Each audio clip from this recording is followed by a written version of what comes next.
She called that radio. This is the news. Oasis finally responds to the Ticketmaster scandal that took some of the shine off the reunion tour announcement. You call that radio. 3, 2, 1. So just let's just catch up on what's been happening. If you've been on the moon and you didn't hear, Oasis have announced a reunion tour next summer. They're going to Edinburgh, Dublin, Manchester, London, and places like that. Probably more European dates and American dates to follow as well.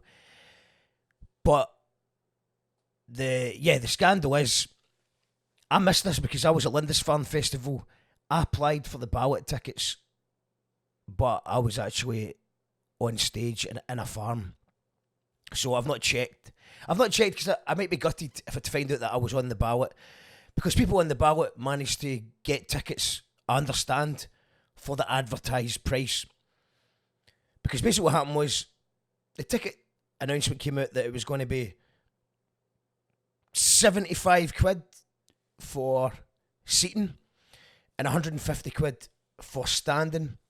And in the year 2024, for a stadium gig of this popularity, this demand, yeah, I was actually thinking that's not bad.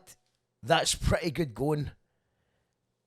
And they also made an announcement about how they're going to clamp down on ticket touts because they're not going to let anyone resell it.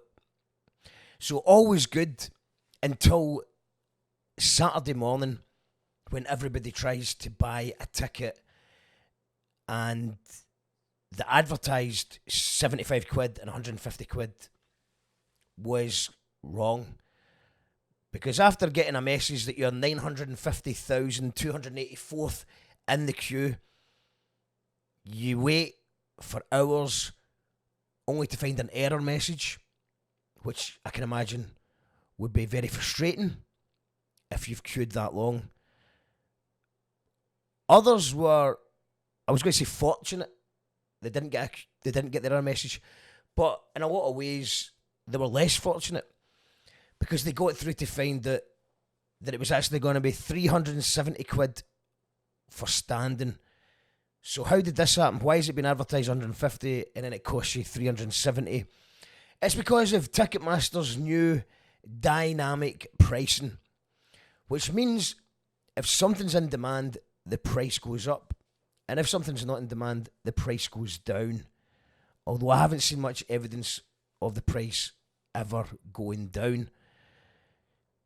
Everyone's raging. Everyone's absolutely raging because it seems like the way they're getting rid of the ticket tout is by becoming the ticket touts themselves.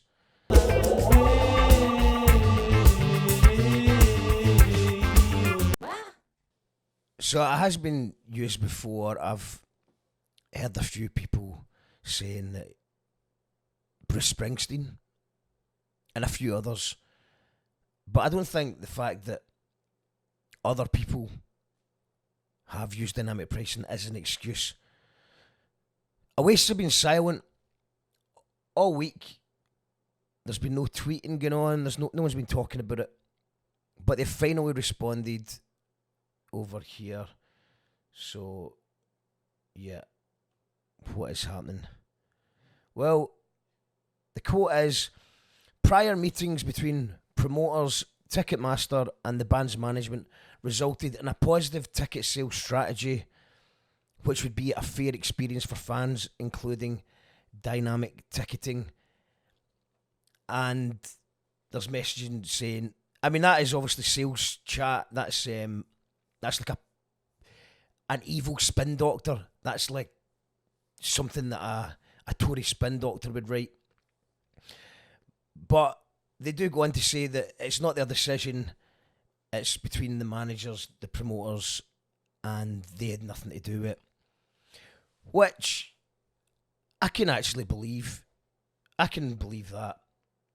I'm sure the conversation was, how much money can we get? Give us as much money as we can. I don't think that Noel and Liam would have been in the conversations when they asked, do you want dynamic pricing? But, you know, if you are going to be the voice of the people, the voice of the working class, maybe they should have came to some sort of arrangement that... I mean, I suppose they've maybe said... I'm sticking up for Oasis here for a second. They could have said, right, this is how much money we're getting, and you're going to charge 75 or 150. That sounds fair. We'll agree to that. But Oasis are probably getting paid a fee regardless of the ticket sales. So I'm trying to stick up. I'm trying to play devil's advocate here and say that they didn't know. I mean, Noel and Liam aren't going to be in these board meetings. They've agreed to something. It's Ticketmaster, I think, we really need to focus on. But because this is such a massive tour and everybody's talking about it, then maybe the positive that can come from this is that this will not be allowed to happen again. Dynamic pricing exists in other facets of culture, namely Ladbrokes and Paddy Power and all the bookies, because if so much people start putting money on a horse, then the price of the horse goes down, etc., etc. It's similar, not the same, but it's similar. I think charging 370 quid for a ticket is outrageous. And it's Ticketmaster that need to be taken to task here. Ticketmaster are in cahoots with Live Nation. Live Nation and Ticketmaster basically run the entire music industry now.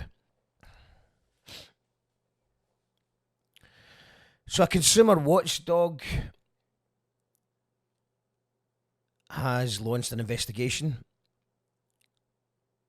The Competition and Markets Authority said its investigation would include how so-called dynamic pricing may have been used and would scrutinise what may have breached consumer protection law. So those guys are onto it. The ASA weighs up 783. I'm not sure who the ASA is.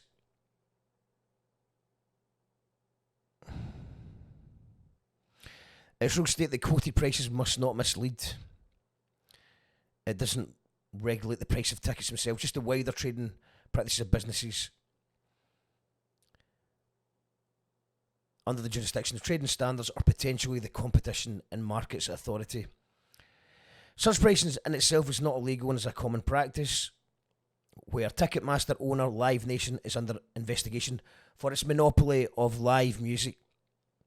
It's been used by Bruce Springsteen, Harry Styles, Coldplay, and various K-pop acts. I've never engaged in ticket surge prices, and I've never heard anyone complain about it before. I know it exists. So, and then there was a European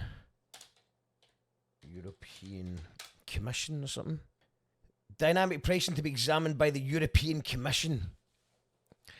So the European Commission, an acting spokesman for the European Commission confirmed that it's working on a fitness check of EU consumer law on digital fairness, which it plans to adopt this autumn. So it's going to have a fitness check. But that's the EU. And because of Brexit, we're not in the EU anymore. We're not in the EU.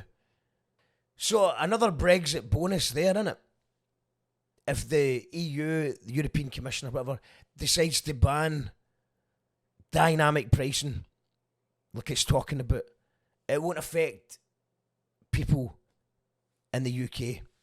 Because we voted for Brexit and we still haven't had one benefit yet. All I've really noticed is the prices of things going up. Less fresh food, longer queues. It's almost like Brexit might have been a bad idea. There is a blue passport, I hear. I hear that if you apply for a passport now, you'll get a blue passport that's made in France. A good old British passport that's made in France. So, I think regardless of what the trading standards Live Nation, Ticketmaster, they've got too much money. They'll just pay a fine. I don't see it going anywhere unless the backlash from this means that big artists like your Coldplays and your Harry Styles and your Bruce Springsteens and your K-pop guys and your Oasis say, right, okay, from now on, we will not do surge pricing anymore. If all the big names get such a backlash from doing this, then it's just going to be too much bad PR to do it. And that's the only way it's going to stop. Because they can afford the fines, they can afford to bribe people, allegedly. There's nothing actually illegal about surge pricing. The reason I think there might be a case to answer here is the fact that if it had been advertised as it's 370 quid a ticket, then nobody, well, some people would have, but the majority of normal working class, middle class people wouldn't have been able to afford that, so they would have said no.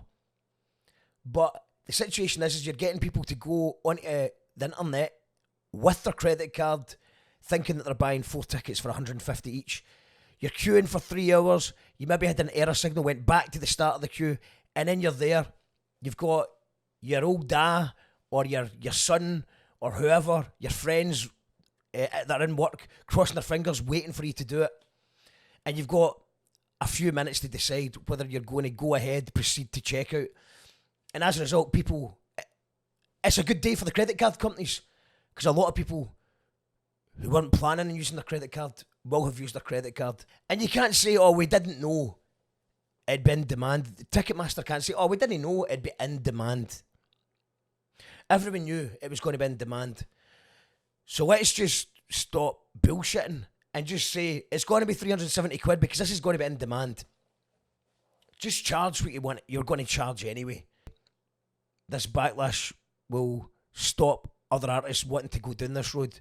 Because every time anyone uses this kind of surge pricing, dynamic pricing, in-demand pricing, or whatever you want to call it, if people just stand up and refuse to pay it and tweet, complain and moan about it like you've been moaning all week about Oasis tickets, something will happen because people will stop buying the tickets. Ticketmaster will stop trying to get away with this kind of greed. And the audacity to say we're clamping down on ticket touts when the biggest ticket company in the world is officially the new ticket touts in town. I would rather give to a real ticket tout who's actually just bumping me, saying, yeah, I paid 150 quid and I'm charging you 400 quid. You've got money, you're desperate, and I'm going to bump you. That's fine. That's a good old-fashioned ticket tout. It's a tale as old as time. But for the actual company talking about how we are going to stamp out ticket touts by being the ticket tout, that's absolute madness. So fuck Ticketmaster, fuck Live Nation, fuck surge pricing, all that stuff. It's got to stop, man. Everything's too expensive, man. Everything is too expensive. Onions are too expensive. I just think a lot of people bought tickets without planning ahead, without booking their holidays from work, without checking the diary with the other half and going, oh shit, I'm on holiday that week. I think people just got excited and bought the tickets anyway. So I think normally we'd get it at face value, but because it's surge pricing, if you spent 350 quid and you can't go, you'll be wanting your 350 quid back. So surge pricing is actually fucked it for genuine ticket sellers, not ticket touts, just people that can't go anywhere and want to sell it at face value. Because face value is now going to be about 350 quid on average. That's a disgrace, man. Yeah, we need to stop this. We need to ban this. We need to ban this filth. Ban this. Ban it. Ban it. Stop letting Live Nation take the piss. Stop letting Ticketmaster take the piss. It's outrageous. Give some money to the grassroots venues, man. Every single week there's a new grassroots venue getting shut down. There's local pubs getting shut down because people are spending money on this rather than you could go for 400 quid. That's 40 local gigs you could go to. or go to 20 and get yourself a couple of pints.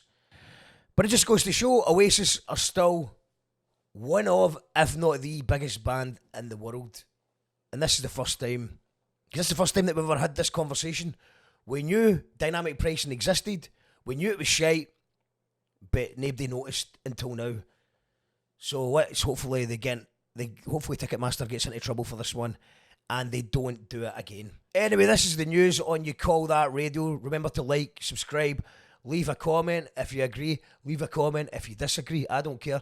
There's a wee video here, one of these ones. It's just my views on Oasis reforming, focusing on the music rather than the tickets. Enjoy. Bye.